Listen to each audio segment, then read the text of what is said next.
It's being live streamed. All right. Welcome, YouTube, for Clear Vision Wednesday. I am Claudia Mühlenweg, the creator of the Naturally Clear Vision Method and the founder of Holistic Vision. And we are on today. We have a super special guest today, and I cannot be more excited. I'm actually running a gratitude challenge right now. And my number one gratitude today is that I have Dr. Chris Lee be my special guest today. And he will introduce himself with a little bit more interest than I can probably share. But he basically is known as the biometric brain coach. And he is really all about finding what's the root cause of health problems, vision problem, your biology, and really working with brain-based tools to improve your health, and in this case, also your eyesight. And he is the founder and CEO of Elemental Shift, a neuroscience-based consulting company educating on brain-based creativity, productivity, motivation, and research-based strategy for a healthier mindset. And I know you have worked with super, Wall Street people, like people that are really busy, because this is something that I hear all the time. I don't have time for this stuff, right? And so you've worked with people that have literally the least amount of time possible. So welcome, Chris. I just call you Chris. I hope that's okay. That's totally fine. Hey there. So Howdy. share a little bit about yourself and why you're doing what you're doing, because I actually don't know your whole story. So buckle up, friends. So famous last words are let Dr. Chris introduce himself. So put your 5-point harness on, because we're going to go down this rabbit hole. So I really appreciate you having me on today. Thank you, everybody, for showing up. The life that I get to have in this conversation that I am enjoying with you beautiful souls today is an absolute complete accident that should have never occurred, statistical improbability, on top of a whole bunch of trauma. So I am very grateful to kind of like tag into some of the gratitude challenges that you have going on. I'm extraordinarily grateful to be here because I shouldn't be. So if you kind of wind back the clock on how I got to where I am today, about 5.5 years ago now, I was in my doctorate program, just kind of got the party started. I was about 6 to 9 months in there. And that's really where you get through like your basic sciences and you start to take your first exam boards and things like that. And life was like phenomenally mediocre. You just get the ever-loving snot beat out of you during school, and it was a perfect like Friday afternoon where I just finished up a neurophysiology midterm.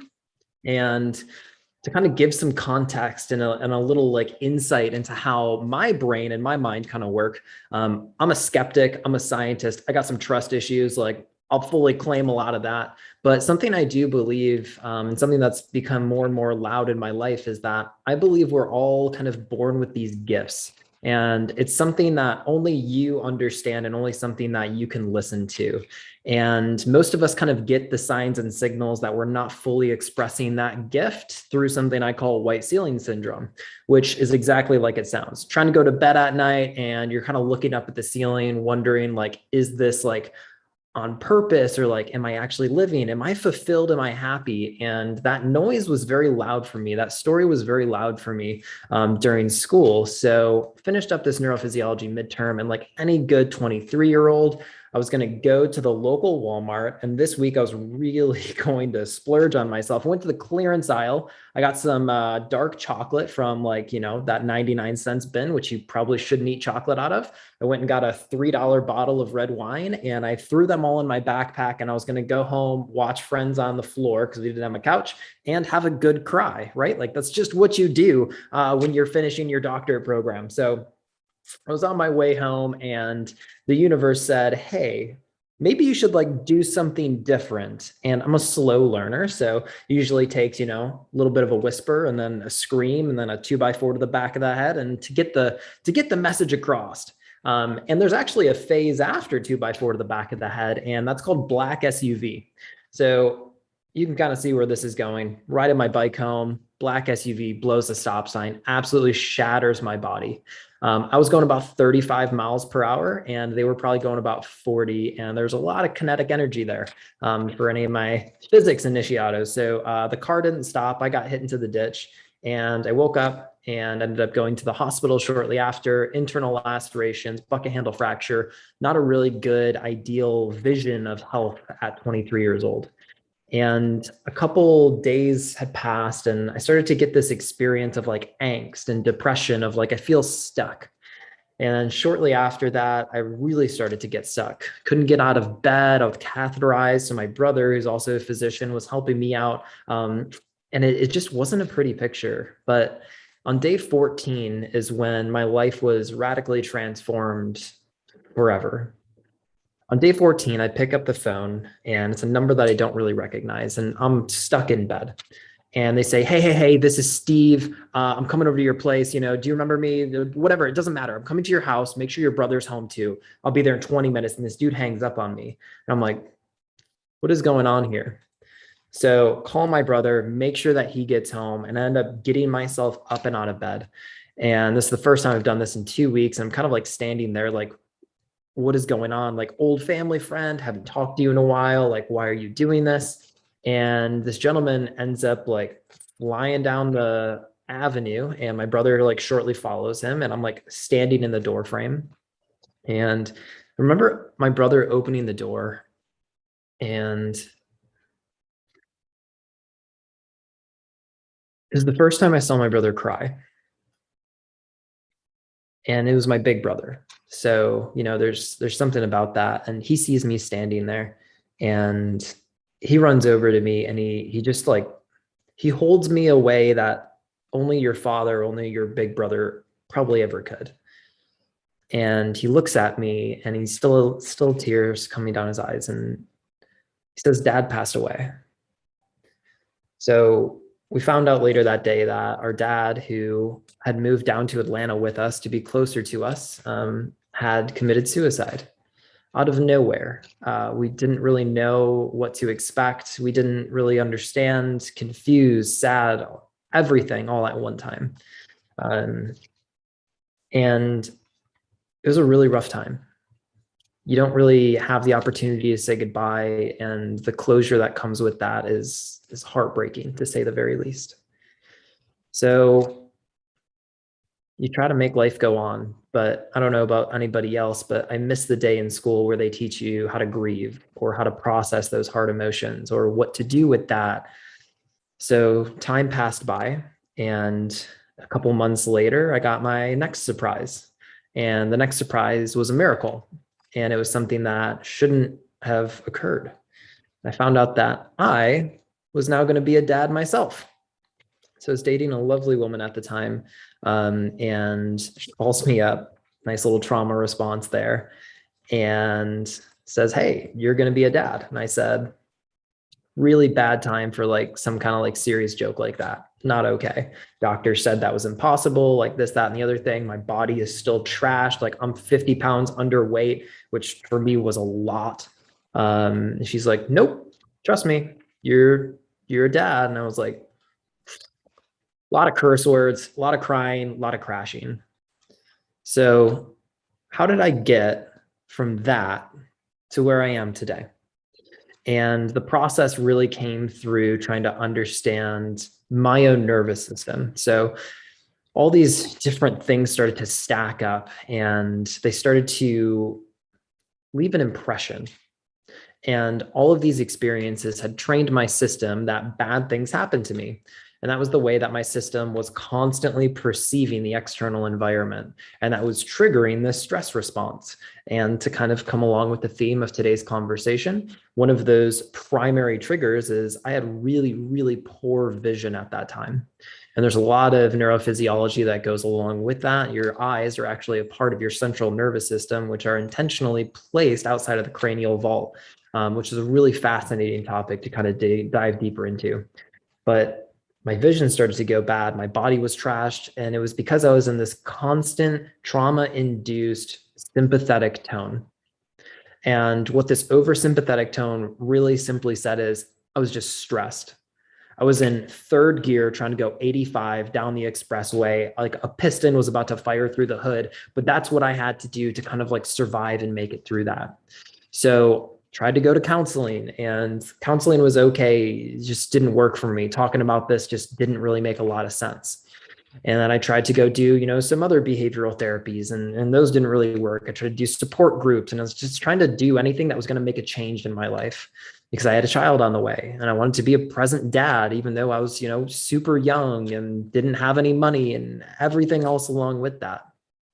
And what I really stumbled across was inside of a neurophysiology class, one of the professors told me something that changed me forever. And it's that the mind flows through the brain. And when it comes to mental health, we really believe that it's not something wrong with the mind, it's where the mind is flowing, which is a neurological issue. And that clicked something in for me. Like I remember it. I remember like what pen I was using, what highlighters. I remember where I was sitting. And that was one of those moments that I just had an aha. Something's not wrong with my mind. Something's just programmed into my brain. And that's where I started to facilitate change. And that's where I really started to dive deeper into, well, how does mental health and anxiety, depression, grief really affect the nervous system, both as a whole and then at a micro level? What's it doing to different neurons? How is it affecting frontal cortex function, amygdala, all these fun words? And we can dive into the weeds on that conversation as well. And the research really pointed me in the direction of, great, this stress response that I was constantly facilitating just through walking through life. Every time I got a phone call, every time I got in my car, my system had been programmed to respond in a stressful way to everything, because everything was threatening to my existence. I was just holding on by fingertips to anything. And that really creates this gray canvas. Well, if that was the way that life really was, and the integration of my emotional experiences is having a new perspective on how they are being interpreted, I need better neural real estate activated. So my mind was constantly playing this story. Bad things happen to you. You're just waiting for the next hat to fall. Well, really what was going on in my anatomy was that my frontal cortex, where I can actually get things done, I can reevaluate, get new perspectives, enhance my memories, change them, trauma integration at a deeper level. That app was not available in the App Store. Right? Frontal cortex does executive function. It does higher cognitive thinking. It does rational, long-term thinking, right? And none of that was available to me. I was so stuck in fixating a projection of my past into my present that there was no way to actually accurately predict a future. So stuck in this wheel. And that's when I started to get into neurofeedback and biofeedback. And we can discuss the differences between those two things too. And I started to look into the research that Dr. Amen does. Dr. Daniel Amen has extraordinary books, amazing literature. One of my favorite TED Talks. And this TED Talk that I had first witnessed was really, he had done 80,000 brain scans, and he had noticed this about people that have anxiety and noticed this about people that have depression. And I said, awesome, that is me. I am gray. I am numb. I don't feel like ever eating food. I don't feel motivated. I don't feel any of these things. I just don't feel. He's like, awesome. Here's some like brain training tools. So I went down the pathway of neuroscience and how do I get my frontal cortex back online? And I started to discover self-regulation, which is your ability to do habits, tools, and strategies to activate different parts of your nervous system to facilitate just being better, feeling different, state alteration. And there wasn't a lot of people doing research on that. So I went down the rabbit hole. I changed the focus of my doctorate and went down neuroscience, functional neurology, and neuropsychology. And at this point, I've been blessed to study with some Ivy League schools on medical neurology and all kinds of other things. There's a plethora of places you can go find that information. But what my goal today is to really show you some systems and some strategies that are free, which is my second four-letter F word, and things that can radically change your life. My promise to you is that these things are sustainable. They've been working through evolution time and time again for millennia. The other promise I'm going to make is that all the things that I'm going to share with you, I have tried, I have proven, and I have statistical evidence for this, along with about 2,500 other case studies of people that I have worked with that have also measured their biometrics to show what is going on. And the systems and the strategies are very simple to do. It's just a matter of getting connected to them and following along the path. All those traumas to bring me to this point today, where I can have this conversation, where I've spoken to audiences larger than 10,000, currently have an audience over 1 million right now, sharing these ideas because Found out that I'm not the only skeptic that is struggling to find practical, functional tips out there and that really connect with the world of neuroscience and being the scientist of your own life. So, like I said, famous last words, let Dr. Chris introduce himself. And here we are today. I love it. I love it. I learned so much from just you sharing your story because I didn't know the whole gist of it or the whole detail. So you mentioned that your vision was really bad, right? And I actually just gave a talk also recently, and I talked about how stress is really the root cause and how blurry vision is the engine light, right? I obviously just focused on vision. So what did you, I'm just curious, before you share some of your tools, but what did you do? Did you do anything specifically for your vision, or did you just work on the neuro regulation or the regulating of your nervous system? And like, what did you exactly do to, and what was your vision problem? Maybe that's helpful for some people to know what exactly was going on and how did you address that, or was that part of the bigger package, so to speak? Yeah, so these things all interplay. So when it comes to understanding how we learn as humans, the way our nervous system does is we take ideas and we build associations. So if you've ever tried to learn and take big ideas and they just don't absorb, it's typically because your brain wants to compartmentalize things and then build associations between those compartments. So let's start there. So where I really started and things that I began to notice is that I really had poor ability to diffuse my vision, right? So getting into the peripheral vision, I was really tunnel vision. And what was causing was like a lot of migraine symptoms. So when you get stressed out, the system makes different interpretations to the anatomy and activates specific muscles to help facilitate survival. And one of the things that it starts to do with the eyes, it starts to create this convergence. And that convergence is really meant to directly focus on whatever the heck is trying to kill you right now. Like, what is that thing? And you want to have direct tunnel vision to what that is. So your eyes create this convergence, you get pupillary dilation, and that exposes a huge part of like your retina and a huge part of your optic disc. And those things are highly sensitive, right? If you stay in that state for like 2 to 3 minutes, it's okay. Those cells can heal, not regenerate, but heal in different and profound ways, which is a really interesting conversation as well. So what I started to recognize is that I was highly photosensitive because my pupils were constantly blown out. Like it looked like I was like on some type of like psychedelic drug. So I started to notice that. So what I slowly started to do was introduce different lenses in different ways to wear sunglasses that wouldn't make that so sensitive. But the real like sneaky peeky simple free trick that I started to do actually came from one of the therapists that did help me a ton, who is a neuroanatomist or a neuropsychologist, which was eye desensitization, which is simply a very easy task to do. You and I kind of discussed this, where you find the corners of a square room and you keep your chin still and you push your eyes along the horizon back and forth.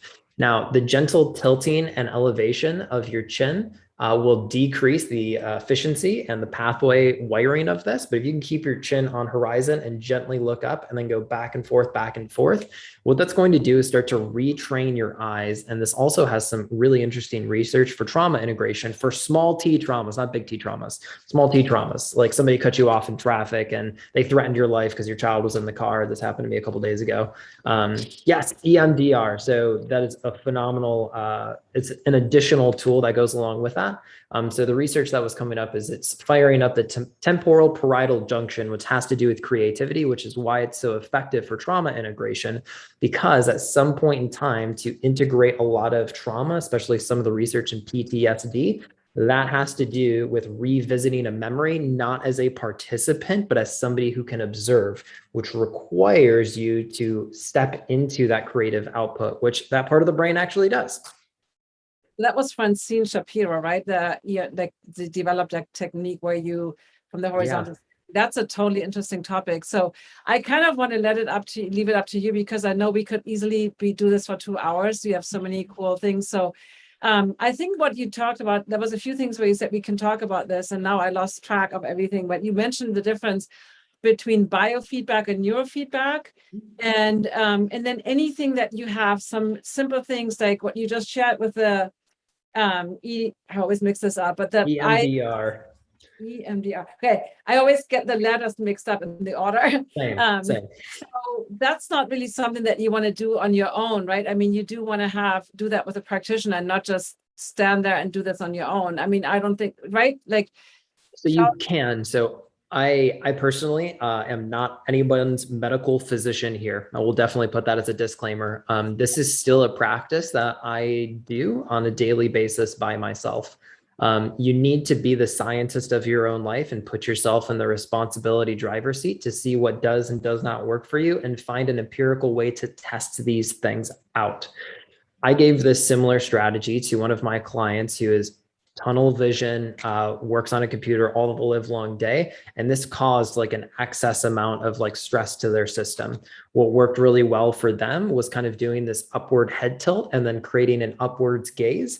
And then like literally like gazing up at the stars at night. That was an easy strategy. So when you relax the eyes, the muscles that are creating some of that elevation actually have a direct pathway back to the brainstem. And that's kind of like telling us, because this is what the eyes do before you go to sleep. If you've ever watched anybody pass out and their eyes roll back, you can trick the system. And this is like kind of like a hardwired pathway. If you start to gently lift your eyes up and then close them down, it'll activate more of a parasympathetic tone, which is very different than a vagal tone as well. And we can dive into that weeds as well. But to kind of connect it back to the other idea, again, be the scientist of your own life. Try that for 20 seconds, take a break, see how you feel, right? Do some intrinsic connection. And one of the best telltale signs of if this is working is kind of do an inventory of, has it changed your breathing alteration?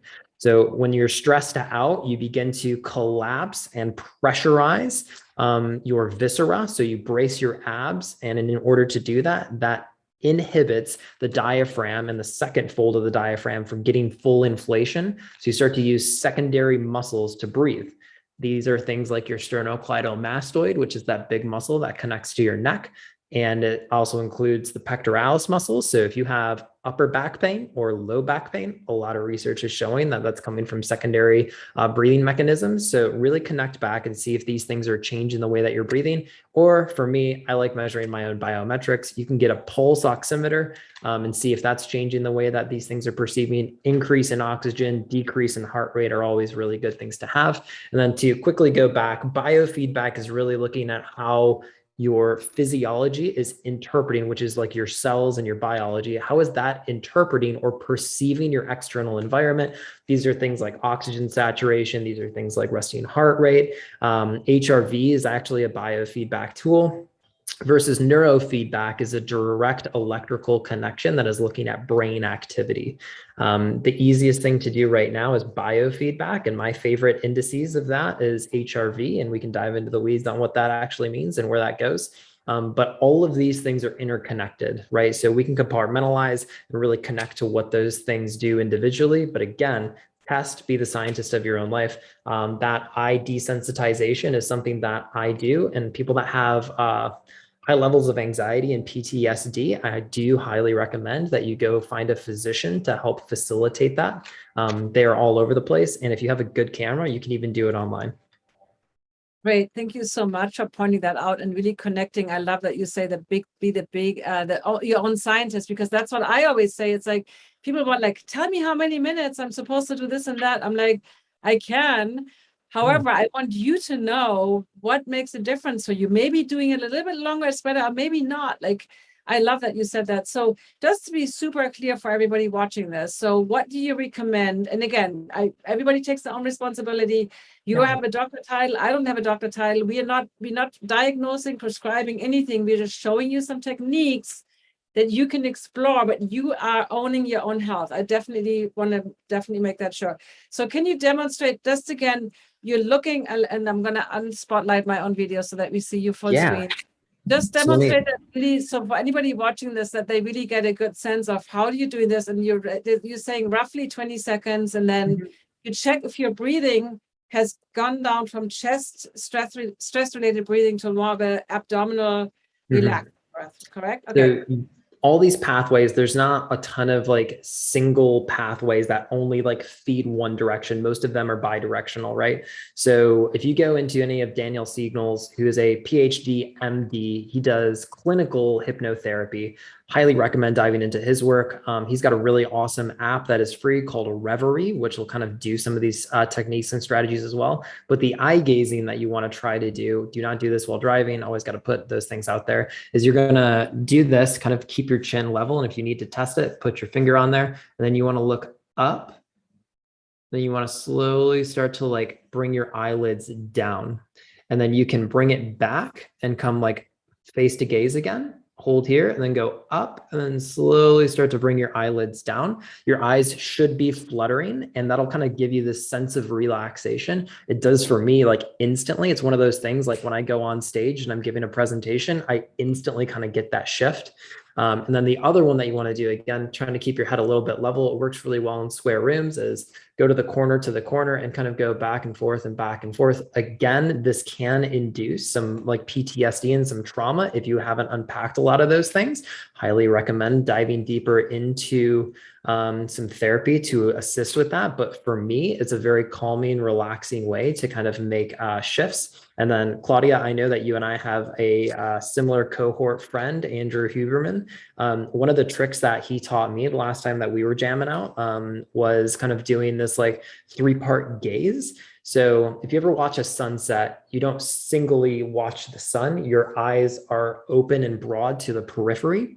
So creating that open gaze and then coming in centered on something that's right in front of you, creating convergence, and then closing your eyes and kind of like letting your eyes relax. And then doing that 2 or 3 times has a really lovely effect to create a healthy amount of stimulation, which, you know, a lot of my type A overachievers just want to be very stimulated. They want that caffeine, they want, you know, the nicotine, whatever those things are. But what they really want is focus and rapt attention. This is one of those things that does that for me. So basically, and this is something where I always like Jacob Lieberman wrote a great book a long time ago, and he talked about that open focus, or you talked about diffusing. And I think I want to make very clear. So there's the good vision is that like open space peripheral field combined with that central focus. What a lot of people do with poor vision is they try to have this open focus, but see everything clear at the same time, which is not possible, right? So you just want to make that clear. So when you talk about diffusion, it's like having this awareness of the whole space, yet wherever, and then you can have something like a drishti or soft gaze, like in yoga, where you don't really like candle gazing, where you don't really focus. You kind of almost like as if you have your eyes closed, but you have them open. That's a different experience than versus actually like, you know, looking at a sign and you're reading a first letter and you see the whole road and the other cars and everything, but you can only see that one letter sharp because you're focusing on it. So I just want to kind of clarify that. Okay, so you talked about the 2 different things, the moving your eyes from the corner to the other corner a few times, and then doing the eyes open and then slowly closing your eyelids. Yeah, that was a little flutter. That's interesting. Yeah. You talked about something that I also really care about deeply is heart rate variability, and you know how you can, you know, and you and I, we both have these rings, right? And it's not my middle finger here, but the aura ring. So do you want to share a little bit about why this metric? Because again, you and I, we both agree that what we measure, right, we can track, and what we can track, we can see changes happening. So and maybe you have other tools. I just brought that up because I know you're using that tool as well. But anything else where you talk about heart rate variability, why that is important, what that is, and also how we can track some of these biometrics? Yeah, so I'm a huge fan of both BioStrap and Aura Ring. And those are really phenomenal tools for getting accurate data. To be completely transparent, I don't really care how you're getting your numbers or based on like how accurate they are, but the fact that you have them is really important. So you want to have like a base standard to kind of begin with. And I am a big fan of objective data, which means I'm not the one measuring it versus like subjective, which is my perception of like how good I did today, which is also really, really important to have those things and then combine them together. Really, really important. So to understand what HRV really is we have a beating heart. And we used to think that that beating heart was the same consistent space between the heartbeats, 60 beats per minute, bum, bum, bum, bum, bum, bum, bum. Not true. Your system is constantly shifting blood pressure, resting heart rate, and all of these different things based on your nervous system's perception of what's going on. So if you are threatened, your heart rate variability is going to be very low. So the space between your heartbeats is going to be very inconsistent because it's constantly having to adapt to the external circumstances versus being more resilient. So when your HRV is a lower score, your heartbeat's kind of doing this bum, bum, bum, bum, bum, bum, bum, bum, bum, bum, bum, bum, bum, bum, bum. And what we see with that is that that has a direct reflection to the central nervous system and what's actually going on. So that is directly correlated to an increase in a stress response, sympathetic tone, decrease in your vagal tone, lots and lots of different things with that. So my goal has always been to start to increase my resilience so that I am constantly in the driver's seat of my own autonomy, so I can have more focus and get more productive in the way that I'm living my life.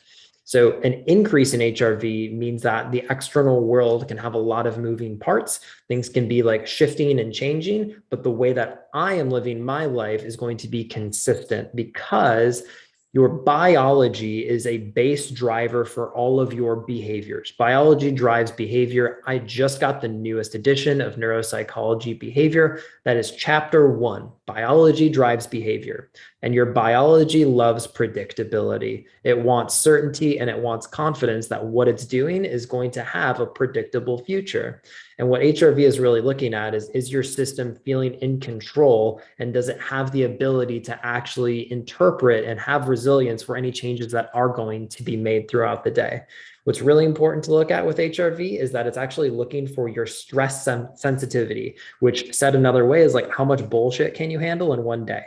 Which for me, I want to have that high so that I stay in the driver's seat. I can be patient with my daughter. I can still serve my clients. And even if I have clients and I wake up super early in the morning, that my ability to perform early in the morning is just the same as it is at night. So those things are really, really important to me. And then also creating systems and strategies to measure this. So all the tips and strategies that I'm doing, that's really lovely. And if you feel different, I'm really happy for you. Again, I'm skeptical. I'm a scientist. I want to be able to see if I do this for a week, is it making me a better human being? Because I want to optimize my psychology, but the limiting factor of your psychology is your biology. So I want to elevate my biology as much as humanly possible, which involves your nervous system, brain, eyes, everything else that we've been talking about. So I use biometrics as a index for me to take really accurate readings with myself and with my clients to see, are the changes that we're implementing, emotional integration, high performance strategies, are they actually creating shifts in the way that you are perceiving or interpreting stress in your life?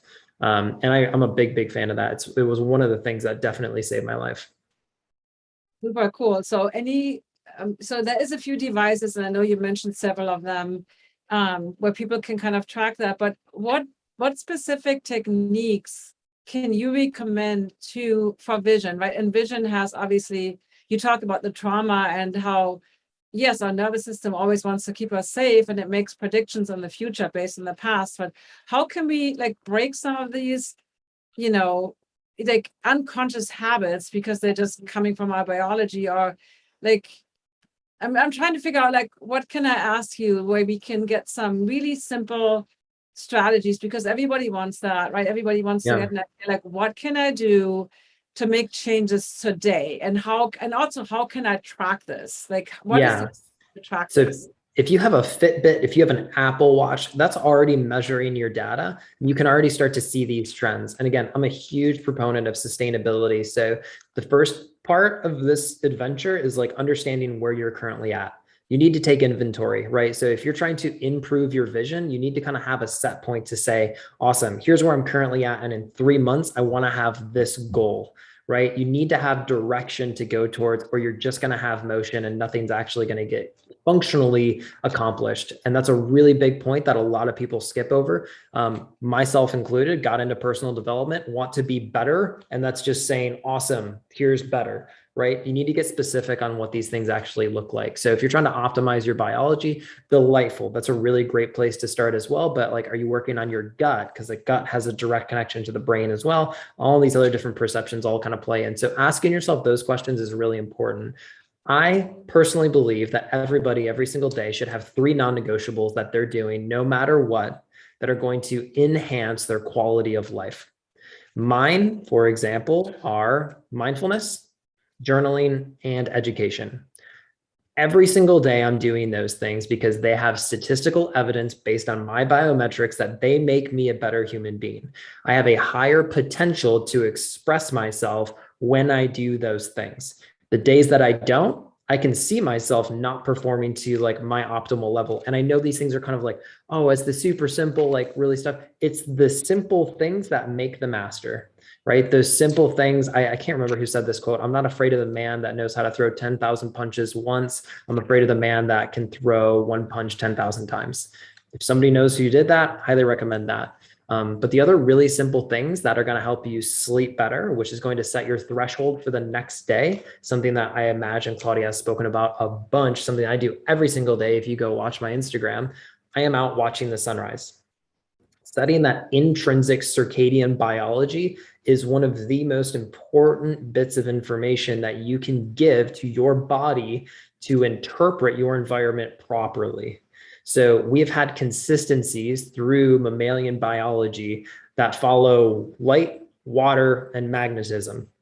Light, water, and magnetism, right? And that goes down into the weeds of what's really going on. The loudest signal that you can send to your biology to optimize your health is light.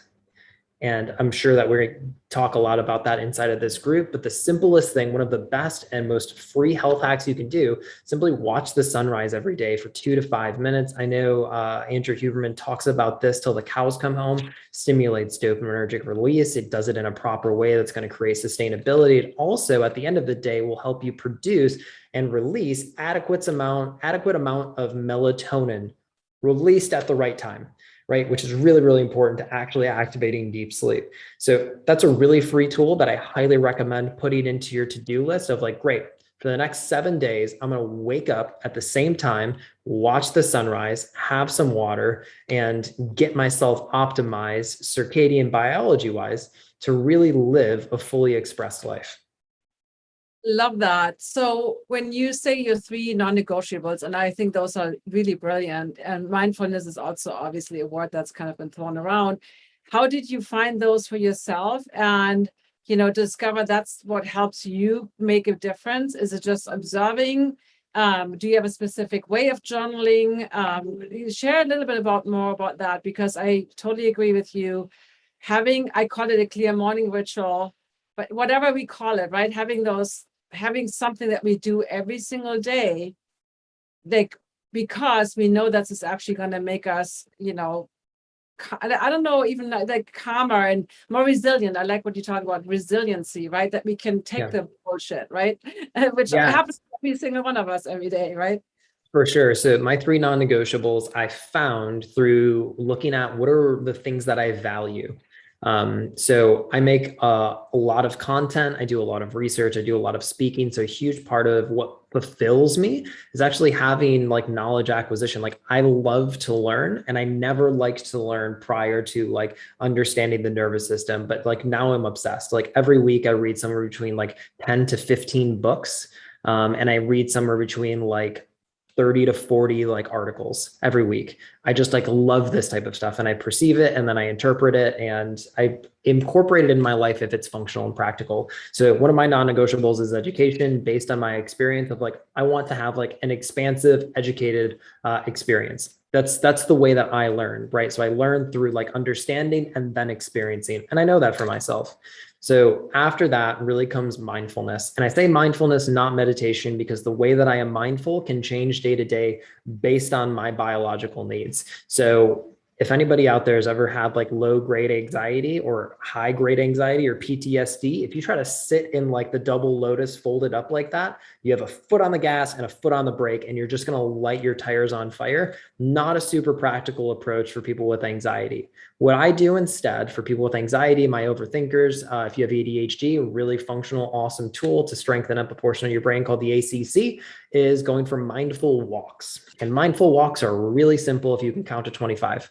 Count your steps to 25, start back over. Count your steps to 25, start back over. Do that for 15 minutes. If you do that for a week, like your ability and your enhanced focus is going to be like truly mind altering. Like you won't believe your ability to focus, and like the general population focuses like less, and we have less attention span than goldfish. So like, I don't want to be a goldfish. I want to be a doctor and intelligent and those type of things, and patient with my daughter because she's 4 years old now, and she's 4 years old and I love her to pieces, and patience is required.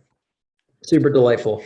And then my last one for me is going to be journaling. Journaling has been an extraordinary tool for me, and it goes kind of into a branch of personal knowledge management, which is really like creating an ability to log my ideas and really see what's going on under the surface. So here's a really simple way that I journal. I've been doing this for about 3 years now. I've always wanted, like, everybody says, oh, you need to journal, but then they're like, how? Like, which journal in there, Chris? What's going on with your life?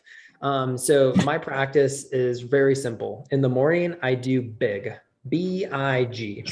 B stands for setting a belief of what is going on in my external world. What do I believe about the world?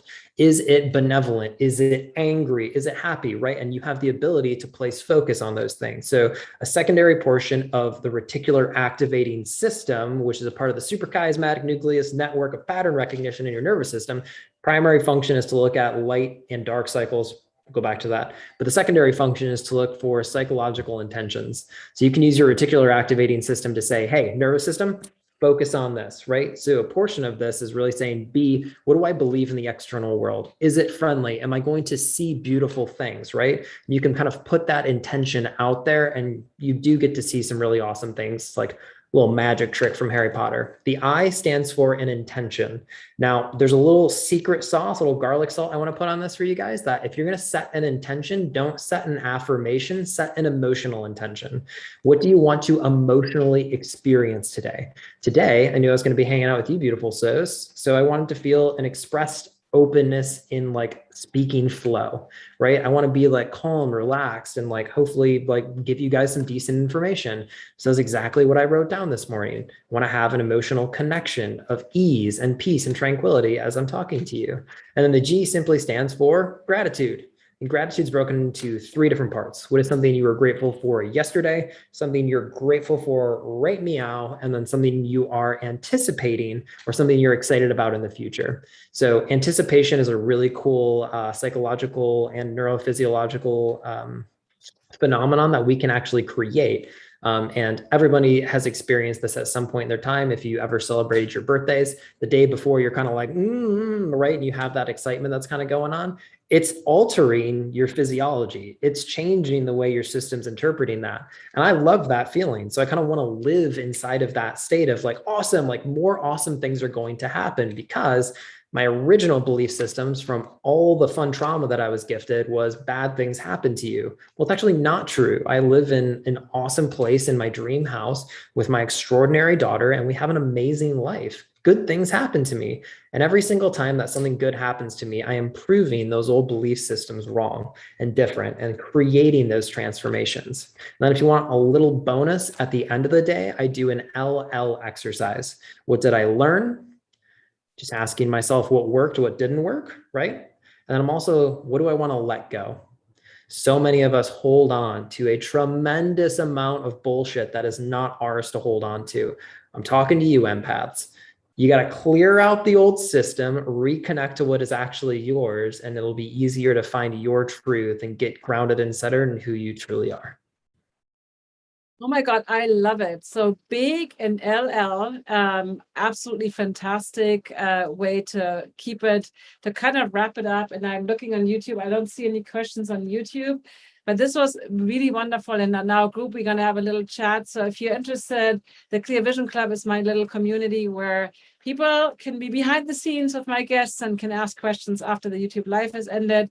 How can people find you, Chris? I know we connected on Instagram, but what else do you have? And I put a link in the YouTube description for your 5,000. That was it times 5,000. Oh, so like everybody should know, I have doctor in front of my name. I am a like 14-year-old child when it comes to marketing. So if this information is like kind of hit home, I made the Belief Buster 5,000 to kind of understand the neuroscience of our belief systems and how to actually practically make alterations and change them around self-regulation strategies. So if any of this information is hit home, you're like, well, that guy's crazy, but that's my kind of crazy. Come hang out with me in that webinar. It's totally free. And my promise to you is like, I'm not going to like hyper sell you, like, come do this. Like, I hate those things. So it's just a ton of content inside of those that are going to help you optimize your own life. And at the end of that, I also run a community, which is a real fun community. And that gives you an option to come hang out with me there. But if you want to connect with me anywhere else, everything is at Dr. Chris Lee. Instagram, TikTok, YouTube channels just getting fired up. I got a couple hundred followers on there too. Get on my email list. I send about 1 email per week that's out there. But everything's just at Dr. Chris, and it should just be a picture of me with a blue background. Okay, wonderful. So, and you have a community called Wired for Worthy. So I think that's, yeah, I am so, thank you so much for today. And again, there's no questions on YouTube and there's a few questions here in the chat and we're going to look at those. But that was wonderful. I love how you combine the science, the tracking, and then also with the whole physical, emotionally, mental aspect of everything. So yeah, I love it. Thank you so much. Any last minute thing you want to share with everybody here that's watching either the YouTube video later or watching live? Any last words of wisdom from? Yeah. So I think one of my favorite quotes is that to get ahead, you got to get started. So for my overthinkers, for people with anxiety, just put yourself into motion. Don't try to eat the elephant all at one time. Don't try to optimize your entire life all at one time. Just find where you want to go and take that 1% shift every single day. And a week from now, you'll be amazed at the results that you have. Be gentle with yourself.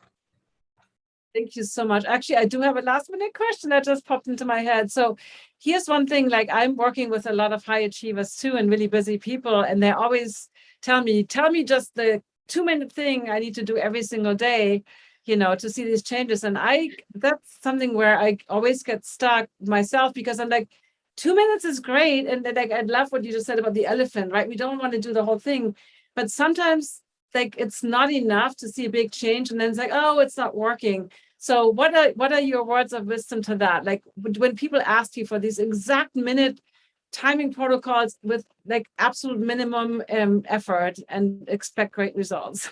Yeah. So the bare minimum, those people that want that type of thing, I love you guys so much because I am you. You don't get that. First, you need to get clarity on what it is that you actually desire. And then you can start to give yourself navigation. If I give you the keys to the Ferrari without training you how to drive a Ferrari, you are guaranteed to crash. So I love you all dearly, but you don't get that from me yet. Get yourself clear on the things that you want, and then I'll give you the keys to the Ferrari after we train. Love it, love it, love it. Put the destination in the GPS and then you get the scenic route or yeah. Thank you so much. We will YouTube live now. So goodbye, everybody on YouTube. Subscribe to Chris's channel. I don't know, like, is it just look for Chris, Dr. Chris Lee? Yeah, it's all at Dr. Chris Lee. Awesome. Subscribe, find him on Instagram, or I'm not on TikTok yet. I don't know if I want to be. And then subscribe to my channel too, because I have more awesome guests coming like Chris. All right. So the YouTube live, bye everybody on YouTube.